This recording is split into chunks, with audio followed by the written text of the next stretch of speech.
강남 한복판, 고풍스러운 한옥 인테리어로 꾸며진 전통 한정식 집 앞에 고급 세단 한 대가 머무섰습니다. 차에서 내린 이장희는 잠시 숨을 고르며 남편의 손을 잡았죠. 62의 나이에도 단정한 한복 차림이 품위 있게 빛나는 그녀는 국립대학교 명예교수로 30년 넘게 학생들을 가르치며 청렴한 삶을 살아온 인물이었습니다. 남편 역시 퇴직한 판사로 두 사람은 지역사회에서 존경받는 부부였어요. 여보, 긴장되시나요? 남편이 묻자 정희는 고개를 저었습니다. 하지만 속마음은 달랐죠. 외아들 민호가 결혼을 앞두고 있다는 사실이 기쁘면서도 한편으로는 불안했습니다. 33세 민호는 IT 스타트업 대표로 성공 가도를 달리고 있었고 그가 선택한 상대는 명문대 출신의 부동산 개발회사 회장의 딸이라는 61살 유나였어요. 한정식 집문을 열고 들어서자 조용한 정원이 펼쳐졌습니다. 소나무 사이로 바람이 스쳐가고 작은 연못엔 인어가 유유히 헤엄치고 있었죠. 품격 있는 분위기였지만 정희의 가슴 속엔 왠지 모를 긴장감이 맴돌았습니다. 예약된 룸으로 안내받아 들어간 이미 모미가 자리를 잡고 앉아 있었어요. 어서 오십시오. 유나 아버지가 일어나 악수를 청했습니다. 명품 정장 차림에 손목엔 눈에 띄는 시계가 빛났죠. 유나 어머니 역시 화려한 한복에 귀걸이와 목걸이가 반짝였어요. 정희는 미소를 지으며 자리에 앉았지만 상대방의 태도에서 묘한 오만함이 느껴졌습니다.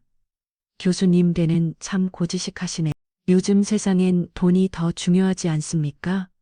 유나 아버지가 건넨 말에 정희는 미소를 유지했지만 속으로 불편함을 감추기 어려웠습니다. 남편이 조용히 정희의 손등을 톡톡 두드렸죠. 참으라는 신호였어요. 정희는 깊이 숨을 들이마셨습니다. 식사가 시작되고 직원들이 하나 도름식을 들고 방 안으로 들어왔습니다. 정갈하게 차려진 전체 요리들이 상위에 놓이고 유나 아버지는 계속해서 자신의 사업 이야기를 늘어놓았어요. 부동산 개발이 얼마나 수익성이 좋은지, 최근 진행 중인 프로젝트가 얼마나 대단한지 자랑하느라 여념이 없었죠. 정희는 듣는 척하면서도 속으로는 점점 더 불편해졌습니다. 남편은 묵묵히 고개만 끄덕이며 예의를 지켰어요. 그때였습니다. 방문이 조용히 열리며 중년 여성 한 명이 차를 들고 들어왔. 한정식 집 매니저 명찰을 단 그녀는 고개를 숙인 채 조심스럽게 차잔을 내려놓기 시작했습니다. 정희는 무심코 그녀를 바라보다가 순간 숨이 멎든 듯한 충격을 받았어요. 익숙한 옆모습, 가늘게 떨리는 손, 그리고 귀 밑머리를 넘기는 습관까지 정희는 눈을 의심했습니다. 진희와 박진희 고등학교 동창이자 한때 학생회장으로 정의감 넘치던 친구였죠. 61의 나이, 정희보다 한 살 어렸지만 두 사람은 30년 넘게 우정을 나눴던 사이였습니다. 하지만 30년 전 진희의 남편이 사업에 실패하면서 빚더미 안 잡고 그 후로 진희는 연락을 끊은 채 종적을 감췄어요. 정희는 여러 번 찾아보려 했지만 진희는 마치 세상에서 사라진 것처럼 소식이 없었죠. 그런 진희가 지금 눈앞에 있었습니다. 한정식집 직원으로 일하며 차를 따르고 있는 모습에 정희의 가슴은 먹먹해졌어요. 정희는 진희의 얼굴을 똑바로 보려 했지만 진희는 고개를 숙인 채 눈을 마주치지 않았습니다. 마치 자신을 알아보지 못한 척하려는 듯 했죠. 진희와 정희가 작게 불렀지만 진희는 아무 반응도 보이지 않았습니다. 그저 빠르게 차를 따르고는 다시 방을 나가버렸어요. 정희는 혼란스러웠습니다. 분명 진희가 맞는데 왜 모르는 척하는 걸까? 마음 한 구석이 무너져 내리는 것 같았죠. 식사는 계속되었고 유나 가족은 여전히 자신들의 자랑에만 몰두했습니다. 정희는 음식을 입에 넣었지만 맛을 느낄 수 없었어요. 오직 진희의 모습만이 머릿속을 맴돌았죠. 그렇게 1시간쯤 지났을까 식사가 거의 끝나갈 무렵이었습니다. 진이가 다시 방 안으로 들어와 식탁을 정리하기 시작했어요. 빈 그릇을 치우고 반찬을 정돈하는 그녀의 손 놀림은 능숙했지만 어딘가 긴장되어 보였습니다. 정이 앞을 지나칠 때 진이는 슬쩍 수저를 놓으며 작은 쪽지 한 장을 테이블 위에 내려놓았어. 너무나 자연스러운 동작이라 아무도 눈치채지 못했죠. 정이만 그 순간을 목격했습니다. 정이는 손이 떨렸습니다. 테이블 위에 놓인 작은 쪽지를 내려다보며 심장이 빠르게 뛰는 걸 느꼈어요. 유나 가족은 여전히 대화에 열중해 있었고 민호와 유나는 결혼 준비 이야기를 나누고 있었죠. 아무도 정희의 변화를 눈치채지 못했습니다. 정희는 조용히 쪽지를 손바닥 안으로 감춰넣었어요. 종이의 촉감이 손끝에 전해졌고 그 무게감이 묘하게 무겁게 느껴졌습니다. 실례합니다. 화장실 좀 다녀오겠습니다. 정은인 최대한 차분한 목소리로 말하며 자리에서 일어났어요. 남편이 걱정스러운 눈빛으로 바라봤지만 정은인 괜찮다는 듯 미소를 지었죠. 복도를 지나 화장실로 향하는 발걸음은 빨랐습니다. 문을 열고 들어가 침막이 안에서 정희는 깊게 숨을 들이마셨어요. 손 안의 쪽지를 천천히 펼쳤습니다. 쪽지엔 단 한 줄의 문장이 적혀 있었습니다.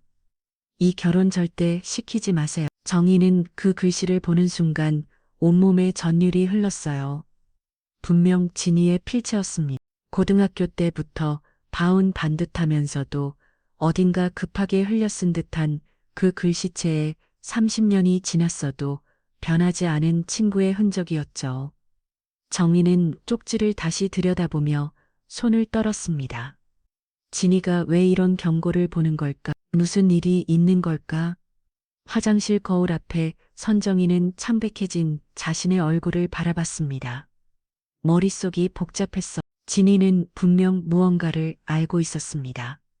그것도 아주 심각한 무언가를. 하지만 왜 직접 말하지 않고 쪽지로 전한 걸까? 정민은 쪽지를 지갑 깊숙이 넣으며 다시 방으로 돌아왔어요. 식사는 이미 끝나가고 있었습니다. 유나 아버지는 결혼식 날짜를 정하자며 적극적으로 나섰고 민호는 깊은 표정으로 부모님을 바라봤죠. 정희는 억지로 미소를 지으며 자리에 앉았지만 마음속은 폭풍구가 몰아치고 있었습니다. 남편이 조용히 손을 잡아줬어요. 괜찮으세요? 얼굴이 안 좋아 보이는데 괜찮아요. 그냥 좀 어지러워서요. 정수는 대충 둘러댔지만 남편은 여전히 걱정스러운 눈빛이었습니다. 상견례는 무난하게 마무리됐고 양가는 정중히 인사를 나눈 뒤 헤어졌어요. 차에 타서 집으로 돌아가는 내내 정희는 말이 없었습니다. 창밖 풍경이 스쳐 지나갔지만 정희의 눈엔 아무것도 들어오지 않았죠. 집에 도착한 뒤에도 정희는 잠을 이룰 수 없었습니다. 밤이 깊어지고 남편이 잠든 뒤에야 정희는 조용히 서재로 가서 쪽지를 다시 꺼냈어요. 책상 이 스탠드 불빛 아래 쪽지를 펼쳐놓고 한참을 들여다봤습니다. 진이의 절박함이 글씨 사이사이에서 느껴졌어요. 정은은 눈을 감았습니다. 진이야, 대체 무슨 일이 있는 거니? 다음 날 아침 정은은 남편에게 아무 말도 하지 않았습니다. 아직 확실한 게 없었고 괜히 민호에게 불안감만 줄 수 없었. 정희는 조용히 한정식 집 전화번호를 찾아 전화를 걸었어요. 배소리가 몇 번 울린 뒤 직원이 받았습니다. 어제 일하시던 매니저분과 통화하고 싶은데요. 박진혜 씨. 빵 매니저님은 어제로 퇴직하셨습니다. 정희는 숨이 막히는 듯 했습니다. 퇴직이요, 갑박이요. 네, 개인 사정이라고 하시더라고요. 연락처는 남기지 않으셨어요. 전화를 끄는 정희는 의자에 주저 앉았습니다. 진이는 쪽지를 남기고 사라져버렸어요. 마치 경고만 남긴 채 도망친 것처럼 정희는 며칠 동안 잠을 제대로 이루지 못했습니다. 진이의 쪽지가 머릿속을 떠나지 않았고 그 경고의 의미를 알아내야 한다는 강박에 사로잡혔어요. 민호는 결혼 준비에 한창이었고 유나와 행복한 시간을 보내고 있었죠. 정숙에는 아들의 행복한 모습을 보면서도 가슴 한 구석이 무겁게 가라앉는 걸 느꼈습니다. 남편에게도 쪼치 이야기를 꺼내지 못했어요. 증거도 없이 의심만으로 아들의 결혼을 막을 순 없었으니까요. 정희는 조용히 움직이기 시작했습니다. 30년 넘게 대학에서 학생들을 가르치며 쌓은 인맥이 있었고 남편 역시 법조계에서 오래 일한 덕분에 다양한 사람들과 연결되어 있었죠. 정희는 먼저 예체 자중 한 명에게 전화를 걸었어요. 지금은 신용조사 회사에서 일하는 제자였습니다. 교수님, 오랜만입니다. 무슨 일이세요? 미안한데 한 사람 좀 알아봐 줄 수 있니? 조용히 말해. 정희는 유나 아버지의 이름과 회사명을 알려줬습니다. 제자는 잠시 침묵하더니 며칠 시간을 달라고 했어요. 정희는 초조하게 기다렸죠. 그 사이 정희는 남편에게도 슬쩍 유나 집안에 대해 물어봤습니다. 여보, 유나 아버지 회사 이름이 뭐였죠? 대한부동산 개발이라고 했던 것 같은데 왜요? 아니, 그냥 궁금해서요. 남편은 의아한 표정을 지었지만 더 묻지 않았습니다. 정희는 인터넷을 뒤지기 시작했어요. 대한부동산 개발이라는 회사는 검색하면 그럴듯한 홈페이지와 사업 소개가 나왔죠. 하지만 정희는 더 깊이 파고들었습니다. 오래된 기사, 법원 판결문, 민원 게시판까지 사사치 뒤졌어요. 사흘 뒤 제자에게서 전화가 왔습니다.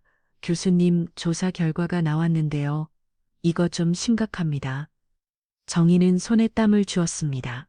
말해, 유나 아버지, 본명은 맞는데 15년 전에 실행을 산 전과자예요. 유사 부동산 투자 사기로 3년을 복역했습니다.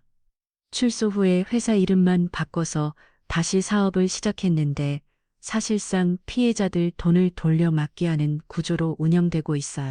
여러 번 고소당했지만 증거 부족으로 무혐의 처분받은 케이스가 많고요. 정희는 숨이 막혔습니다. 손에 준 전화기가 떨렸어요. 확실한 거니, 네, 법원 판결문 사본이랑 피해자 진술서까지 있습니다. 보내드릴까요? 그래, 보내줘. 전화를 끊은 정희는 의자에 주저앉았습니다. 진희의 경고가 사실이었던 거죠. 정희는 이메일로 받은 자료들을 하나하나 읽어 내려갔습니다. 판결문엔 유나 아버지가 각자 부동산 투자 상품을 만들어 수십억 원을 가로챈 내용이 적혀 있었어요. 피해자가 수십 명에 달했고 그중 일부는 전 재산을 잊고 극단적 선택까지 한 경우도 있었죠. 정희는 손을 떨며 자료를 넘겼습니다. 그때 한 문서에서 익숙한 이름이 눈에 들어왔어요. 대한부동산 개발전 직원 명단 그 안에 박진희의 이름이 있었습니다. 그땐 직원으로 5년간 근무했다는 기록이었. 퇴사 사유는 개인 사정이었지만 정희는 직감했습니다. 진희가 그 회사에서 무언가를 발견했고 그것 때문에 쫓겨난 거라고 정희는 더 이상 참을 수 없었습니다. 진희를 찾아야 했어요. 진희만이 진실을 알고 있었으니까요. 정희는 얘 주소록을 뒤지고 아는 사람들에게 연락해 진희의 행방을 추적하기 시작했습니다. 하지만 진희는 마치 증발한 것처럼 어디에도 없었어요. 전화번호도 바뀌었고 주민등록 주소지도 이사를 간 지 오래였죠. 정희는 더 이상 혼자 고민할 수 없었습니다. 아들 민호를 불러 조용히 이야기를 꺼냈어요. 민호는 퇴근 후 집에 들렸고 정희는 서재로 민호를 데리고 갔죠.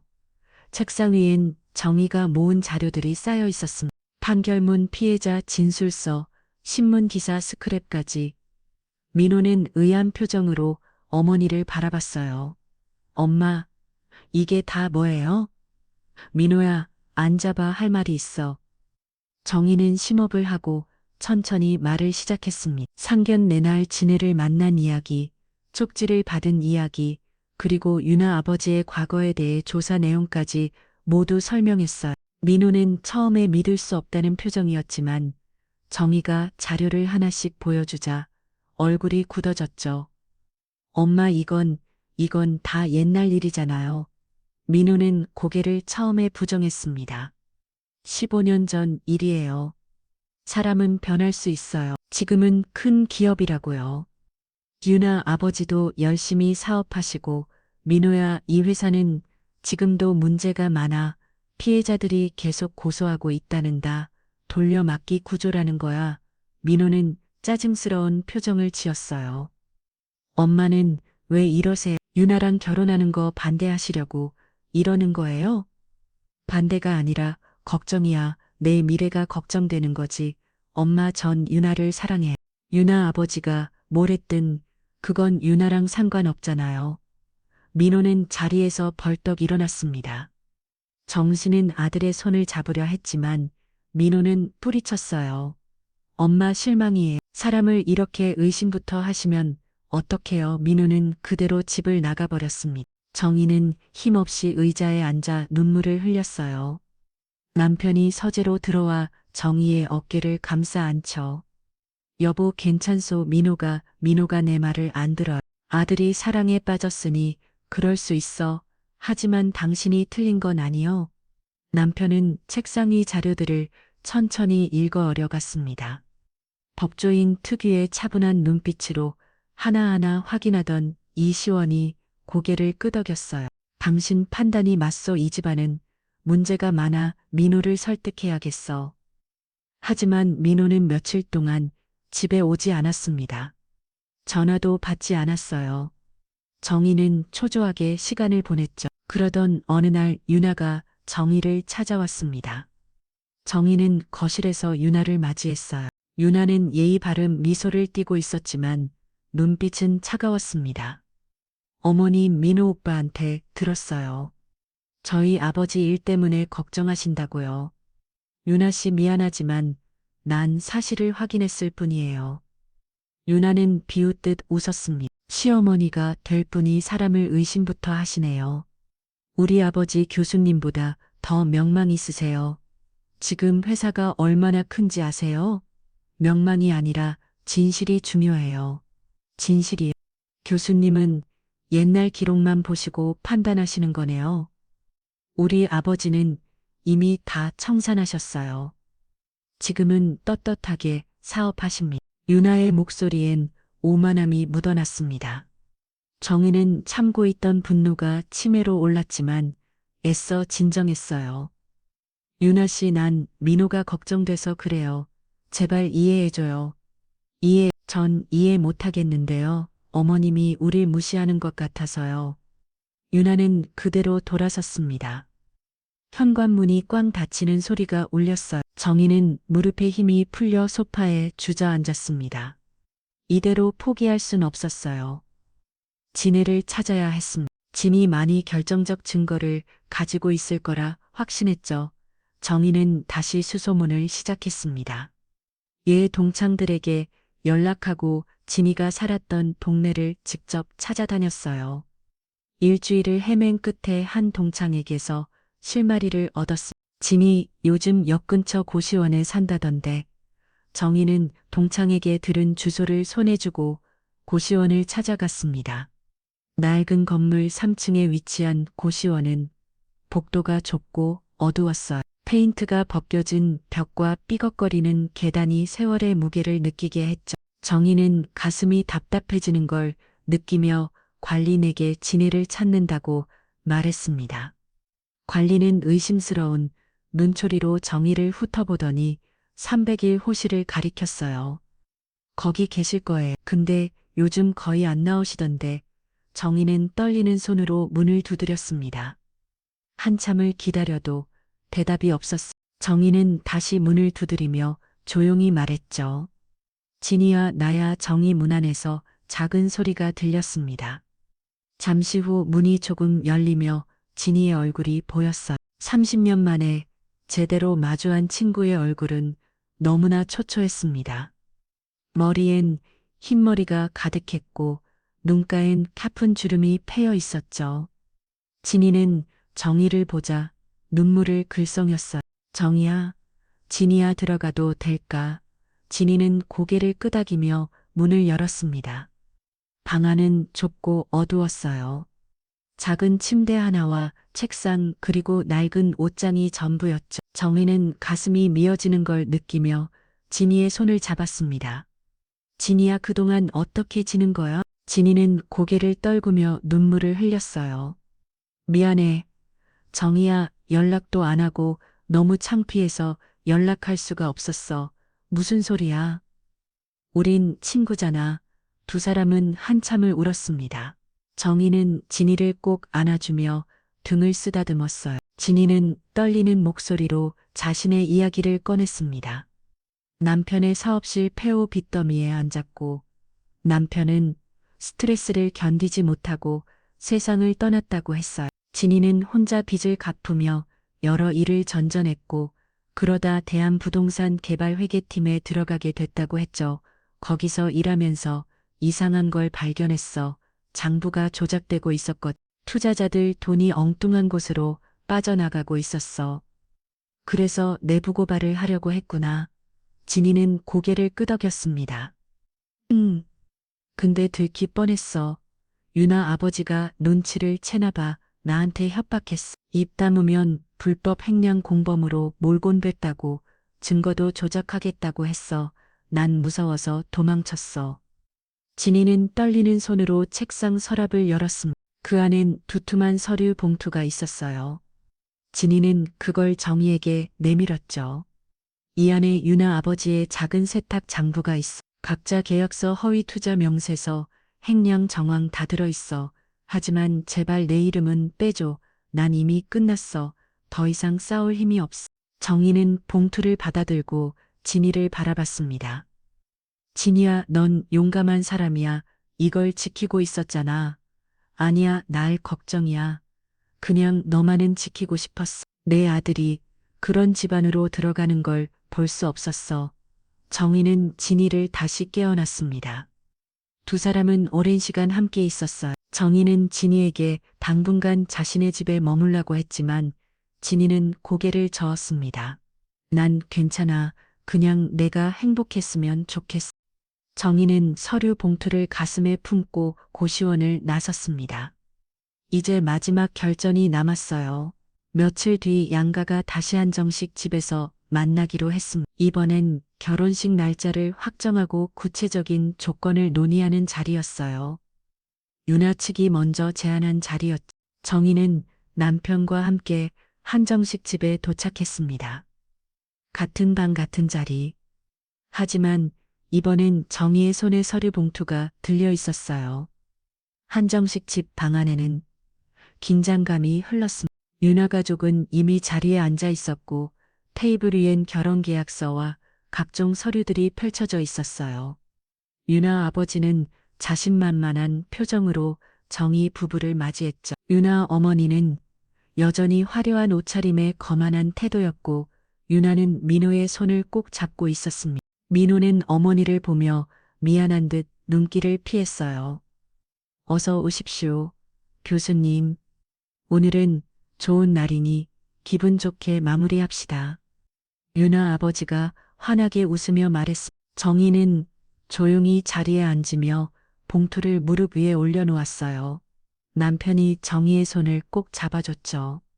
유나 아버지는 서류를 꺼내며 설명하기 시작했습니다. 결혼 후엔 재산을 분리하는 게 어떻겠습니까? 요즘 젊은 부부들은 다들 그렇게 하더군요. 그리고 신혼집은 저희가 마련하되 명의는 유나 앞으로 하고요. 남편이 인상을 짜드렸습니다. 그건 좀 일방적인 조건 아닙니까? 일방적이라니. 저희가 집을 사드리는데 뭐가 문제입니까? 유나 어머니가 비우듯 말했어. 민호는 난처한 표정으로 양쪽을 번갈아 봤죠. 정희는 침묵하며 그들을 지켜봤습니다. 유나 아버지는 계속해서 자신에게 유리한 조건들을 늘어놓았어. 결혼자금, 예물, 신혼여행 비용까지 모두 자신들이 정하겠다는 식이었죠.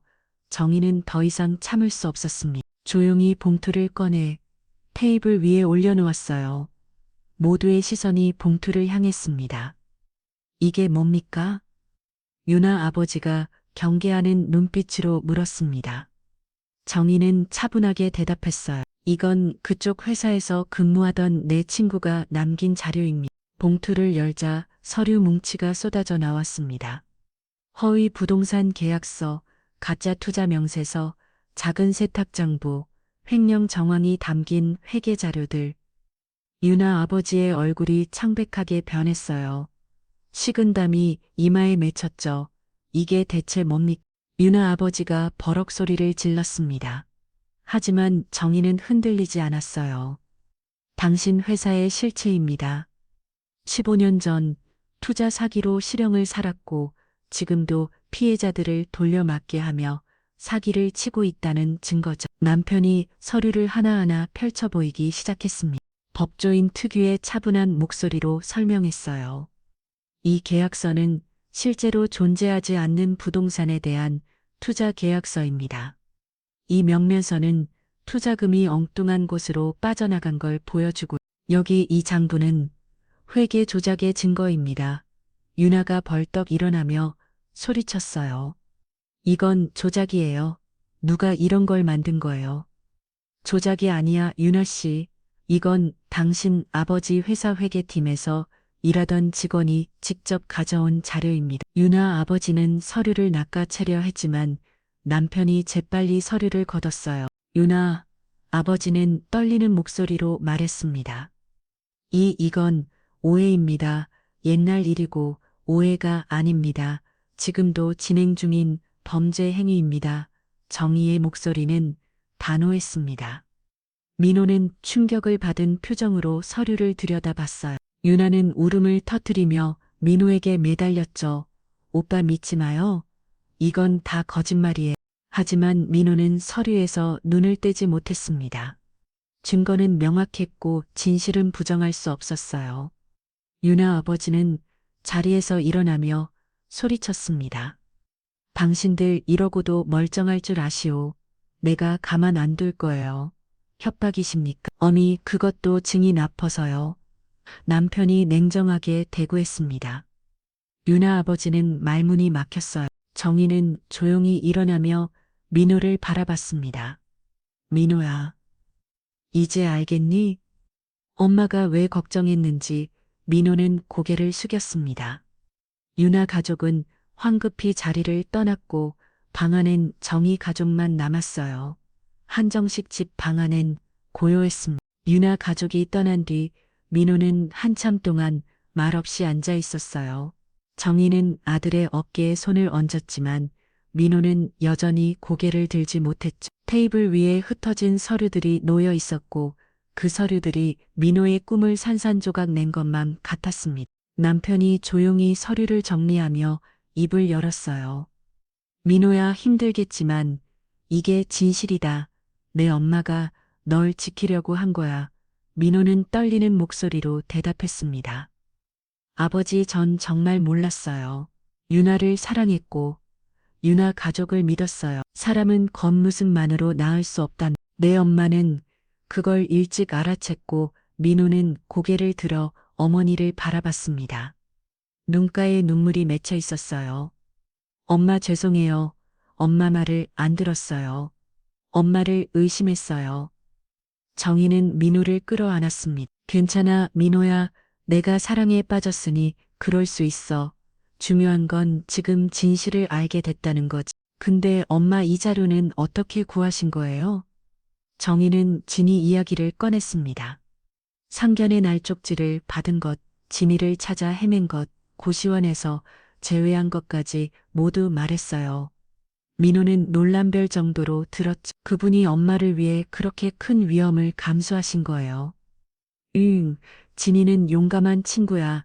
자기 목숨을 걸고 이 자료를 지켰어. 남편이 서류를 가방에 넣으며 말했습니다.